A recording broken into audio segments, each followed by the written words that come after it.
अस्सलाम वालेकुम नाजरीन, आप देख रहे हैं K92 न्यूज़ और मैं हूं रुबीना नाज। चलते हैं इलाकाई खबरों की तरफ। अब्दुर्रहीम गोट में पानी की बदतरीन किल्लत, अवाम सड़कों पर निकल आए। रिपोर्ट सैयद अब्दुल कदीर शाह। कराची अब्दुर्रहीम गोट में पानी की शदीद किल्लत के खिलाफ इलाका मकीनों ने पुरअमन मगर भरपूर एहतजाज किया। मुजाहिरीन ने पानी की फौरी फराहमी और जिम्मेदार अफसरान के खिलाफ सख्त कार्रवाई का मुतालबा करते हुए कहा कि कई रोज़ गुजर जाने के बावजूद इलाके में पानी की फराहमी मुकम्मल तौर पर मुअत्तल है, जिसके बायस खवातीन, बुजुर्ग, बच्चे और बीमार अफराद शदीद अजियत का शिकार हैं। मुजाहिरीन का कहना था कि शदीद गर्मी के मौसम में पानी जैसी बुनियादी ज़रूरत से महरूम रखना अवाम के साथ खुली नाइंसाफ़ी है। मुतअद्दिद बार शिकायत के बावजूद वाटर बोर्ड के मुतल्लिका हुक्काम ने मसले के हल के लिए कोई संजीदा इक़दाम नहीं किया, जिससे शहरियों में शदीद गम व गुस्सा पाया जाता है।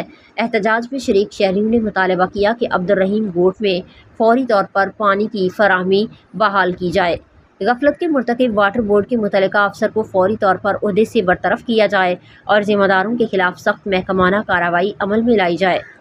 इलाका मकीनों ने हुकूमत सिंध, वज़ीर बल्दियात और आला हुक्काम से अपील की कि वो इस संगीन अवामी मसले का फौरी नोटिस लें और शहरियों को उनका बुनियादी हक फराहम करें।